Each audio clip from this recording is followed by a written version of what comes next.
Welcome to a Pit Stop Ranch special. Insert insensitive short bust joke here.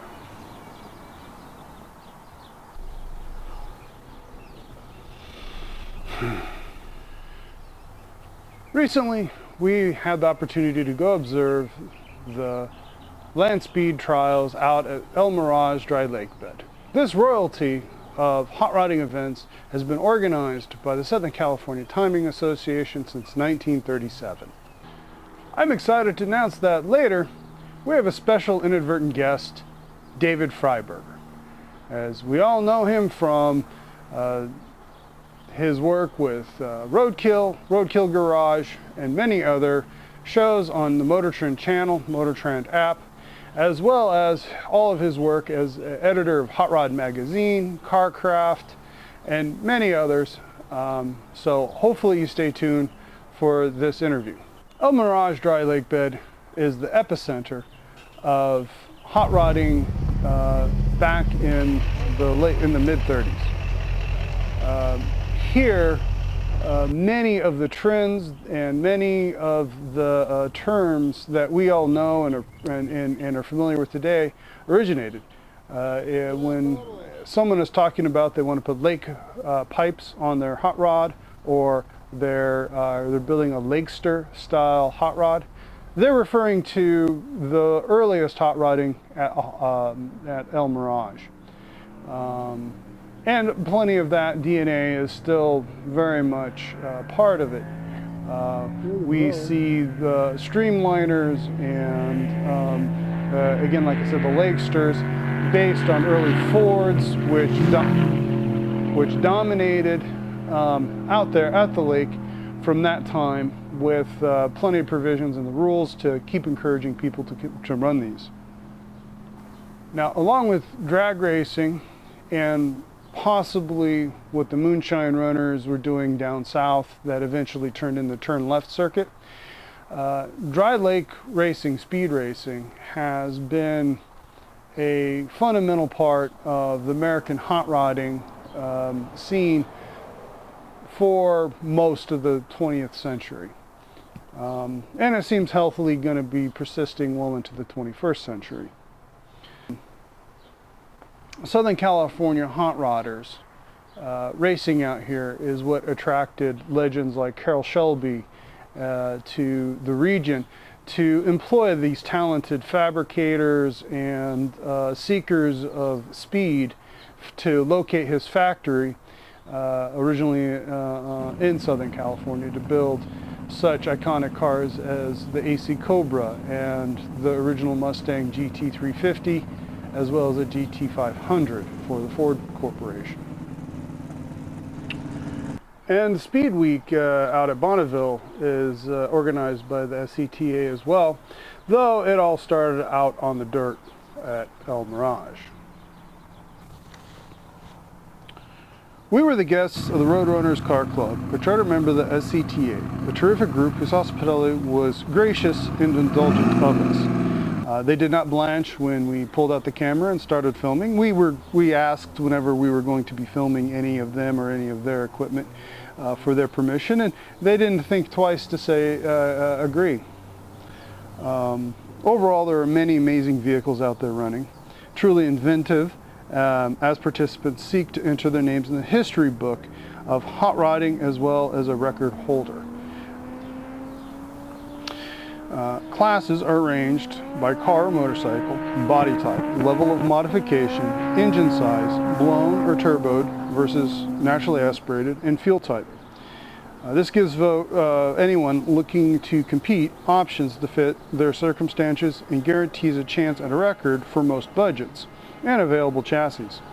A license system is established for drivers to work their way up. Of course, keeps rookies from jumping all the way to a 200-mile-an-hour car and getting themselves killed.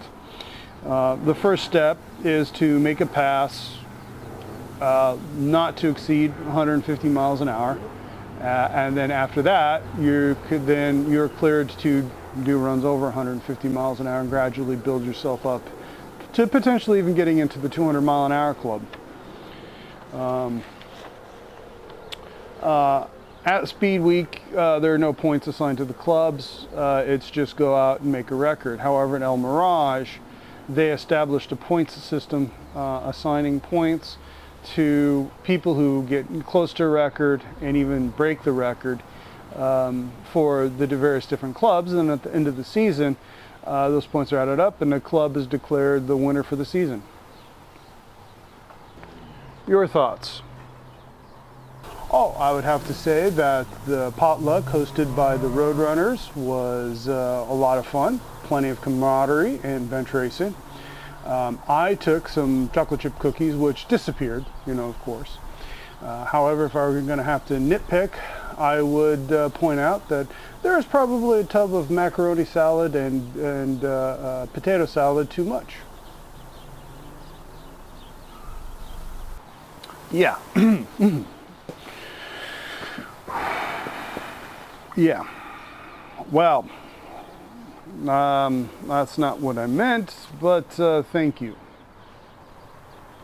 Representing the Roadrunners were Amanda Lane of RMH Racing in her third generation Camaro, running in the AA GC class.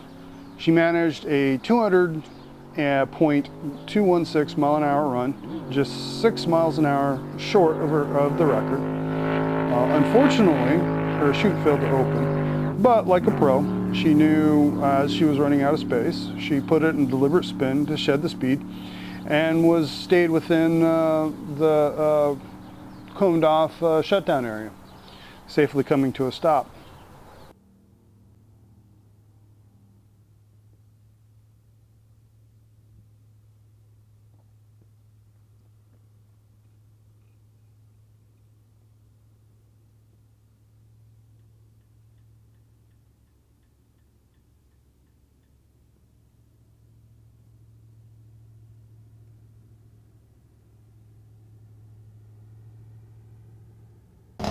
Harry Evans of Blind Man Racing in his RX-7, running in F production class, managed a 139 mile an hour run. Unfortunately, he was 17 miles an hour short of the record. When fired off at the starting line, it was no doubt that he was running a pretty hot rotary. Man, there's nothing that sounds like that, right? Brandon of Brandon with an E Racing on his Harley, running in the 1650cc MPG class, nailed a 145.977 mile per hour run, nearly 7 miles an hour below his record he set the month before.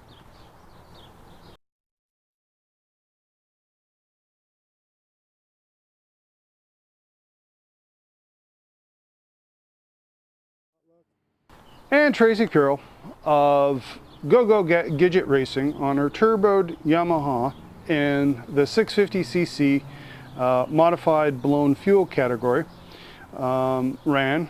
Unfortunately, due to technical issues, we were unable to catch her run and didn't film it.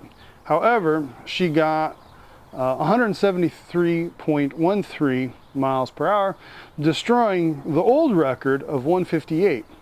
This adds to a record she received last match a month ago in the 650cc modified blown gas motorcycle category.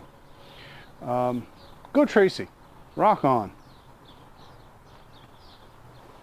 And every person that we met out there was more than happy to answer the dumbest of our questions, as long as we weren't interfering with their run.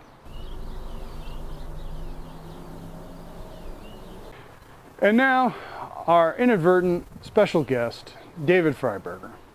Dave has been a mainstay of hot rodding culture and activities throughout his career, starting sometime in the early 90s. He was the editor of CarCraft, where I first started following his work, and then Hot Rod, and eventually him, along with his co-host Mike Finnegan, started the roadkill craze,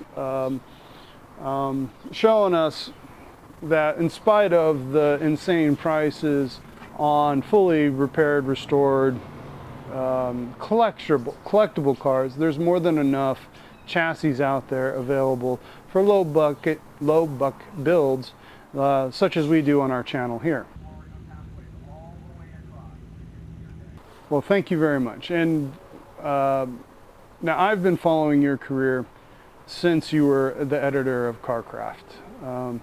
The Disco Nova still hangs in my mind as a fun project, and but anyways, we're here to talk about El Mirage, and this weekend you are out there yet again making a run. First, let me say congratulations to you for your record-setting run at the June meet. Now, you are going to try to break this record this run.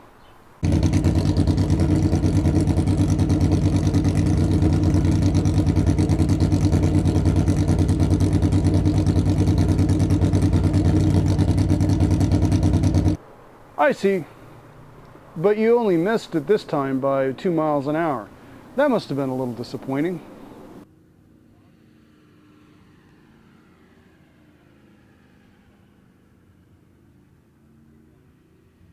I heard that about the wind last time. Anyway, do you think you'll be going for the record again anytime soon?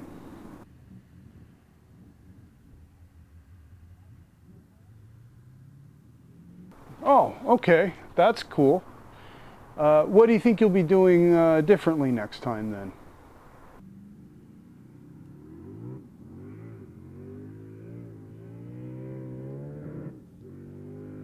All right, that sounds like it could carry the day for you. Going back a little bit, what first attracted you to the speed trials?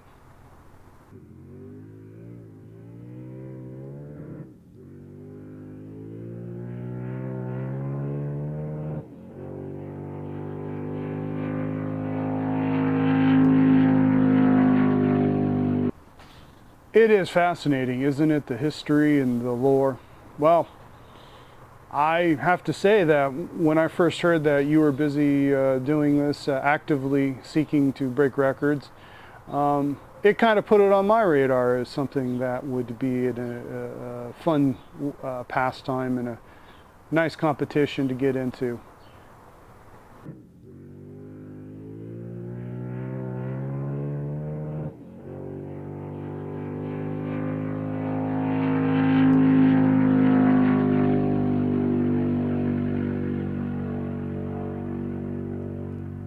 Well, I know you're super busy, and thank you very much for taking time out of your busy schedule to entertain these silly questions from a small outlet such as ours, and good luck next time.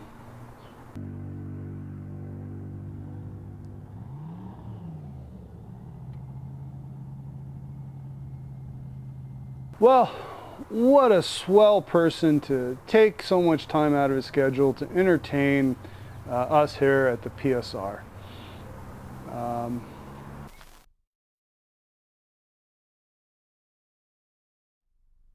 I hope you enjoyed our special Noobs at the Racing episode on El Mirage Land Speed Trials. Remember, we are professionals, just not at this. So please leave a comment down below about our inadvertent special guest, and if you would, like, subscribe, and hit the notification bell. It helps us out a lot. And if you haven't figured it out already, we're going to throw a flathead in Flow and take her out and run her at El Mirage next season.